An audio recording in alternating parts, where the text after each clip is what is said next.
是赵少康，欢迎来到 TVBS 少康战情室。在我们现场特别来宾，沈富雄委员、戴伟山发言人、黄伟汉先生，有民前副市长叶元之委员、林国成委员。这个川普赛啊，川普啊，把美国国内变战场，哦，把800个这个各种海外的这个将领找回来，然后说我们国内啊，国内就是我们战场哦。然后呢，他现在派国民兵到伊利诺、到芝加哥哦。那反正他们去的都是民主党执政的地方啦，哦，纽约民主党市长啦，旧金山啦、洛杉矶啦、芝加哥啦，都是民主党的地方。然后这些州长啊，就告川普说你这个毁宪乱政，违法的哦，不可以这样子乱派国民兵哦。法律规定，国民兵怎么样？国内呢？哦，伊利诺州提告说军队变成政治的打手哦。那川普说你们再告我，我就用叛乱法办你们。哦，因为法院可能会判川普输了，哦，川普就说：“我只要用叛乱法就绕过法院了。叛乱，你们都要叛乱了，我还不能够办你们吗？哦，目前还没有必要，哦，没有必要。但是如果有人被杀害，哦，我就可以做了。有人命都丢了，叛乱，哦，用叛乱法来，哦。那另外呢，川普骂那个伊利诺州长说，因为他是怕死啊。”所以不愿意用国民兵啊，因为芝加哥在伊利诺哈，短短几个月就有40到50人死亡几百个人受伤全世界有地方像芝加哥这样吗？所以呢，伊利诺州长就是怕死，不敢派兵啊，哦，所以呢，我会像在华盛顿一样，华盛顿 DC 部署国民兵，把犯罪压下来，哦，那我在这个芝加哥 Portland 也会这样做。反正我就吃了这么铁的心，非叛民不可。我要选那个菲律宾那个杜特地哦，毒犯犯罪，当街把你们杀了啊！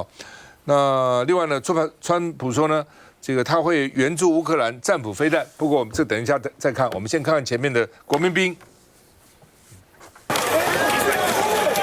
美国波特兰爱斯设施外头，民众与联邦特工扭打，双方情势紧张。奥勒冈州的波特兰以及伊利诺州的芝加哥，最近都因为反对川普派兵进驻，民众上街抗议。奥勒冈州联邦法官2度出手挡下派兵。There's no need for military intervention in Oregon. There's no insurrection in Portland. Donald Trump is using our service members as political props. 这也引发除了加州还有奥勒冈州，现在连伊利诺州也加入提告川普的行列，而川普也回呛，不排除动用叛乱法，绕过州长权限，直接派兵。Well, I'd do it if it was necessary. So far, it hasn't been necessary, but we have an Insurrection Act for a reason. 其实，根据 FBI 还有芝加哥警局数据，芝加哥在全美暴力犯罪排名第8，治安并非城市吊车尾。So you have black women with MAGA hats on in Chicago, all over the place. They want the guard to come in. 只是在川普眼中，凡是民主党执政的地方，治安都不好，都得派兵镇压。老沈怎么看？其实川普的这一方面的做法，欧洲有很多评论家都说，美国在实质上已经进入内战状态。是不？你国民兵联邦派进去了，打自己人，但是川普在华府是相当成功的，很快的就把地方的治安变成还可以 manageable。那现在这些都是北方的啦，底特律啦、芝加哥啦、西海岸的大都市，从我的第3故乡西雅图一路下来，波特兰、那个旧金山到洛杉矶啊，其实都很乱，而且这些都是自由派掌权相当一段时间的，但现在连这个州长啊、市长啊、议会的议长啊，很多都已经是在这个少数民族的手中，而且他们通过的法案啊，都极度的偏左，而且最重要的就是说，治安越坏啊，他削减警察的预算越凶，让警察动弹不得，你知道？所以你真的是没办法。所以川普这种极右的，我甚至认为他在某种程度上是白人至上主义，也这款北洋中西部的。以前支持川普的，现在生活过得很潦倒的，大都卖不出去的，看到川普来这一招，觉得 good 这个就是白人至上主义的一种最典型的表现。但是这个不重要，这个起码其实像西部啊，人民的心目中也觉得这个自由派太过分了，所以偶尔来一下这个 shock therapy 休克战法，然后再回复到把它摆正修正过来，这不是大事。我觉得看不起川普的，就是他没有办法处理普丁。你不是说你要修理普丁吗？你有很多方法惩罚他，国际金融的方法，不要买俄国的石油啊！你有没有做到？我跟你讲，普丁怕你的那几招，你都嘴巴讲，后来都没有做，所以普丁不怕你。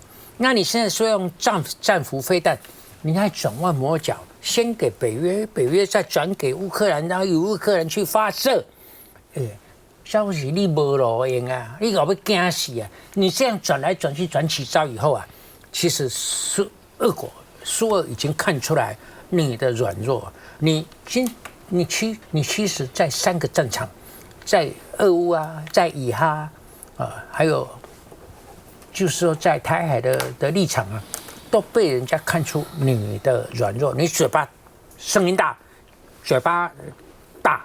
但是呢，你真正可以着力的地方，一下子被人家看出你不行的地方。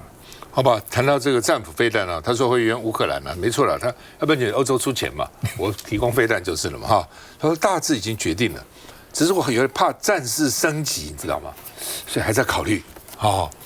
那普丁警告川普政府说，如果你给乌克兰战斧飞弹，俄国跟美国关系坏的关系全面升级。我们就开始敌对喽。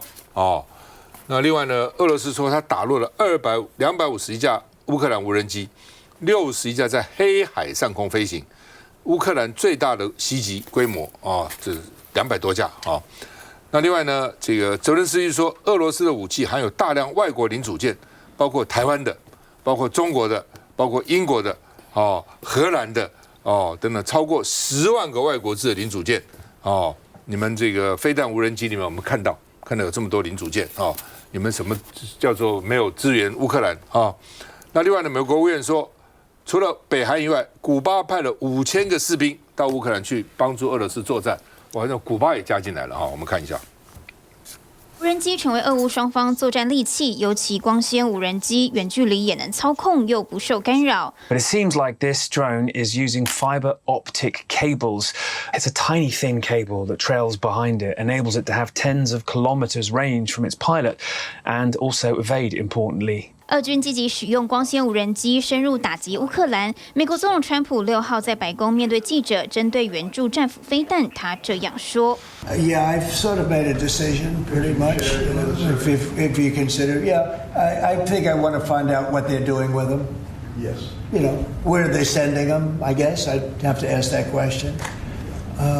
That war should never have started. 不愿与普京正面冲突，川普强调要先了解乌军如何使用，但同时话也没说死。面对普京对和谈持续打拖延战，川普的耐心恐怕也已经到达极限。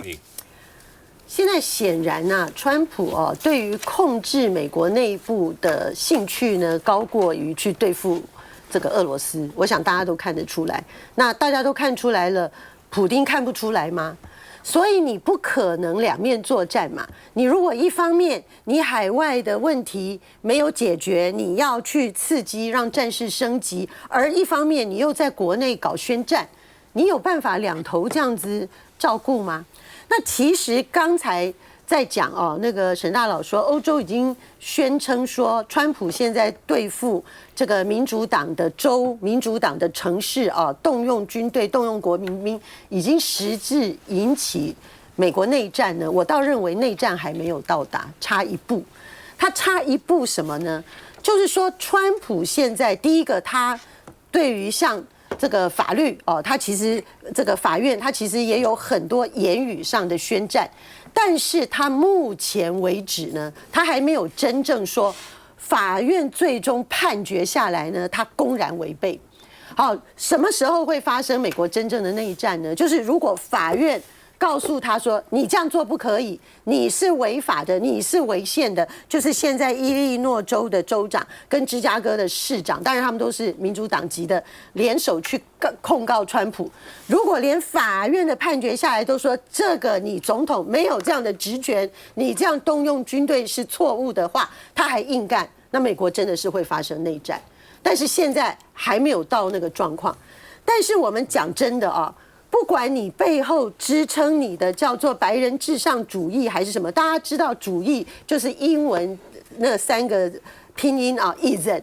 你一个什么主义呢？它常常背后用在政治上，它会有一个意涵，就是说有这种主义、有这种信念、有这种想法的人，他们常常会罔顾事实。美国的主要城市治安的败坏，难道只是因为说他的什么自由派的一些理念啊？不是啊，是因为你美国枪支泛滥啊，美国这些大都市的犯罪动不动一下子就会死那么多人，就像川普自己举的例子啊，他说全世界大都市哪里有动不动一下就死几十个人、上百人，他说美国非常丢脸，没有错。你把数字拿起来，美国大城市的治安在丢脸透了。可是那个原因是什么？就是因为你共和党白人至上主义拼命的要求放宽枪支的拥有权，拥枪自重嘛。一个很年纪小的人可以拥有好大的武力，然后在街上那一天不是发生一个新闻吗？他们只不过在街上几个人吵嘴，结果每个人都拿枪出来，啪啪啪就打死了很多人。其他的大城市为什么不容易死亡很多？因为你没有枪啊！你再怎么样讲，你一冲动，台湾之前苗栗也发生了那个刚出狱的人，然后手拿着一个刀在那边刺，对不对？你虽然大家也非常痛苦，然后受伤也很重，可是你拿刀刺的跟打枪毙命的情况，你那个死亡率差多少？结果美国全部不检讨这个枪的问题。你看，在川普主政下，没有人去检讨枪支的问题，连那个 Charlie Kirk， 他当时死掉打死他的那个21岁出头的，他也是一个整天从小大概还不到10岁吧，爸爸就带他去玩枪的孩子，就是这样。美国就是这样的一个社会，然后你在这个内部，你要搞得到大家真的是兵戎相向，连军队都要去跑到一个正常的城市里面，表示你的警察你已经完全不相信他们了，你也真的警政通通都崩溃了嘛？那在这个同时，你又说欧洲受到欧洲的压力，俄罗斯的问题，你川普内部越这样子搞，俄罗斯就越看你笑话，他那边看到说啊你无暇他顾，他当然就会步步进逼嘛。所以这种问题，我觉得充分的显示出来，川普思路还有他旁边团队以及他这一任政府非常严重的自我矛盾性。休息一下再回来。永平。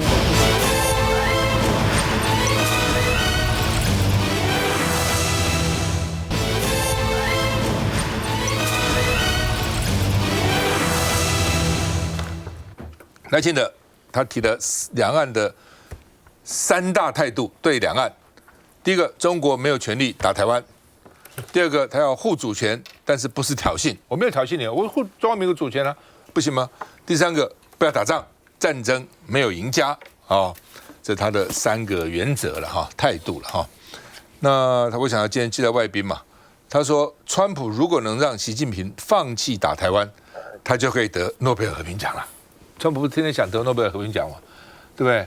哦，川普还说，今天如果诺贝尔和平奖没有给我，对美国的羞辱啊！哦，哇，把美国都抬出来了哈。但是我看瑞典那边说，他大概还是没什么机会得哈。所以如果说两岸能够和平，他就可以得了啊。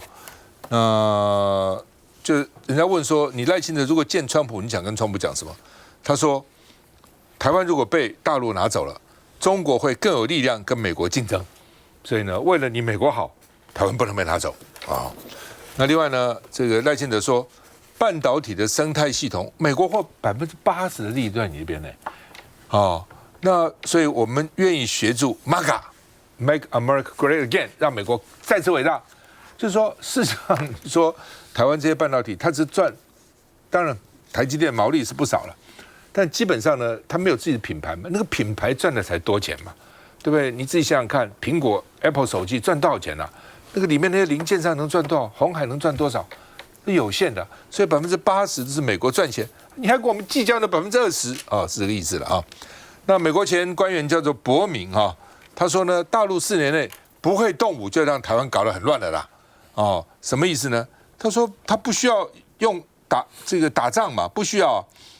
台湾陷入困境的方法很多，譬如说经济啊、行政啊，哦，向全世界的航运公司发出警告啊，你进到台湾港口中国要批准啊，哦，然后这些企业就要挑了，在大陆跟台湾你要挑一个，我逼你选择啊，看你哪边利益比较大，所以这些台湾就很麻烦了。哦，同时他也骂黄仁勋，说川普让黄仁勋插手国安，老沈的这个好朋友英雄黄仁勋被那个伯明骂，说川普不应该这样子，什么两边讨好，一在那边讨好，一在这边讨好，不可以的啊。那说呢，这个习近平可能在川习会要求美国对台湾表态，这是美国前副助理国务卿柯庆生说的哈。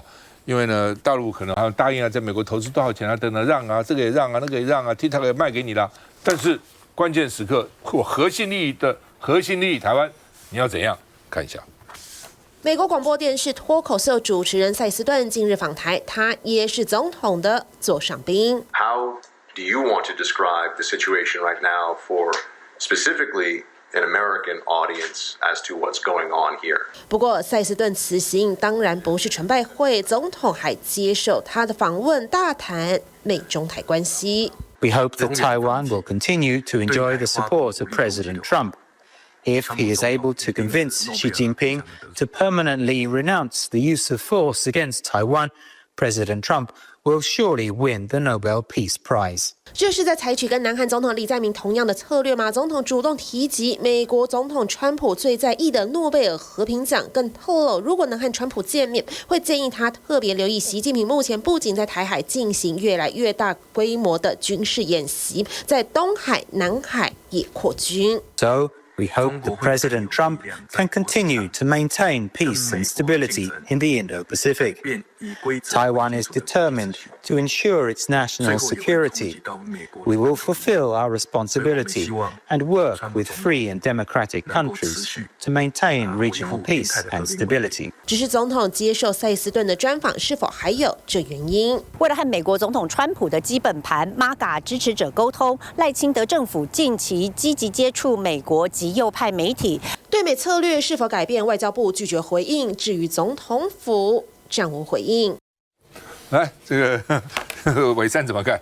是这代表总统的外交其实非常的灵活啦，就说现在这样的一个态势啊，基本上过去大家会批评说，好像总统只跟民主党比较熟悉，好像跟这个共和党不熟悉。可是从这次的这个专访里面，我就可以看得出来，其实总统对于整个的这个所谓的保守党之间还是有很大的互动。而且这次来这个塞斯顿，他本身是一个算是一个非常重量级的这个保守派的一个发言的这样的一个对象哦。他的这个广播啊，在这个全美国大概有每一周的这个收听率，大概会达到800万人次。那基本上会在400多个平台里面播出，所以这样就等于是让这个赖总统直接跟美国的公民进行直接的对话，把很多台湾的立场可以直接的讲述出来。所以这样的一个方式也是直接让美国的基层了解到，台湾现在目前面临了什么状况，而我们未来要怎么跟美国来合作。所以这其实是一个非常好的一个开始。那这个塞斯顿本身大家也要知道，他这个跟川普的子女其实非常的要好。那本身他也跟川普之间有多次的访谈，所以我觉得他算是一个川普的民间外交使者。所以这样的一个会面其实更有助于我们跟美国之间的这个互动关系。那我想这次的访谈里面最重要还是再一次重申台湾目前现在的国际的状况。那再来就是关于整个的半导体的态势，因为我们都知道整个半导体现在啊，这个中国也在崛起当中。那如果说很多的这个技术层面被中国偷过去的话，其实对于整个民主阵营来说是非常不利的。那总统的意思就是说，我们当然是要彼此合作，而且整个这个半导体的上下游产业其实它是非常非常的复复杂，从这个设计端到后面的制造，到中间很多包含材料啊，或者是制造的机器或后端的这个应用来说，当然美国一定是大宗，因为美国最厉害的其实是它的设计端，也就是最前面，比如像辉达这样的公司就是一个没有工厂，但是它有这个强大设计能力的公司。那美国有很多这样的公司，那美国也有很多的应用，比如说现在像 Facebook 啊，像这个微软啊等等这些应用的这样的厂商也很多，所以美国基本上它的产业链其实本身就非常的完善。那美国确实缺的比较是属于制造方面的层面。那台湾跟美国合作之后，包含很多甚至是国防的技术啊等等，其实都可以有互通有无、互相讨论的这个可能性。所以我们的半导体当然最重要，它就是细盾，它带来的不只是经济上的利益，更多是国安、国防上面的合作。伟汉。其实这一次的这个赖总统的这个专访，刚刚我们看的影片哦，跟他过去几次都不一样。好，这一次可以说是从他讲的内容当中可以看出来有经过设计啦。很简单，我的结论就是对美跟对川的直接喊话。对美就是刚刚伟丹讲的，对美国民众，以前在台湾接受媒体访问或者怎么样，其实美国民众不见得知道。那他这次主要是对川普总统。刚刚其实主持人已经跟大家讲重点了。你想，他直接说哈，这个我的国防预算 GDP 现在已经到3.32。很快2030会到5%，他还告诉主持人提醒他说这个比北约还要早5年。好，所以说你要我们国防预算提高，对不对？我比北约提早5年。当然，这个赖清德总统讲的这个内容，我刚讲对美对川嘛，我们台湾内部可能会有意见，大家觉得说我们不要那么高，可是赖总统就直接告诉美国，告诉川普，他以其就认为说美国人如果不知道的话，他一次告诉大家。第二个，美国希望 MAGA。而且希望台积电去美国设厂 ，OK， 整个产业链所谓的这个高科技的聚落要过去嘛。可是他也提醒说，你要适度的，好，不可以让台湾被中国大陆拿走。它的核心在这里啦，所以才会加一句，好，不要再讲说什么这个有关加沙走廊或怎么样。你想拿诺贝尔和平奖，最有效的方法就是劝说习近平，因为马上月底要见面了嘛。你只要放弃对台动武，一定可以拿到诺贝尔和平奖。所以赖清德总统这个就是对川普总统的喊话了，那只是说这个是对美国的国民跟美国的总统喊话，他看川普总统会不会因为听完以后觉得说，我要的东西都给我 ，MAGA 也给我，然后国防预算要提高你也 OK， 那是不是美台的关系会更紧密？我觉得是完全往美国那边靠没有错，可是这就是现在目前民进党政府赖总统的做法，直述啦，直接就讲了哈，把底牌先给你看，愿意配合美国。来，郭正兄，我觉得啦，因为赖总统的做法跟川普完全如出一辙，所以可以看得出来，赖总统执政到现在，他不是什么大罢免啊，或者这个地方干上中央啊等等这类的东西。那另外一个，川普也是这样啊，国民兵的问题，还有施华在制裁等等这些问题，说实在如出一辙。可是现在的时机，当然我们欢迎我们的国家元首接受国际的电视台，大家都来访问，宣扬台湾的国际观，这个 OK。可是这里面第一个，赖总统还再度强调中国互不隶属，你说这个不是挑衅我也感觉到很奇怪。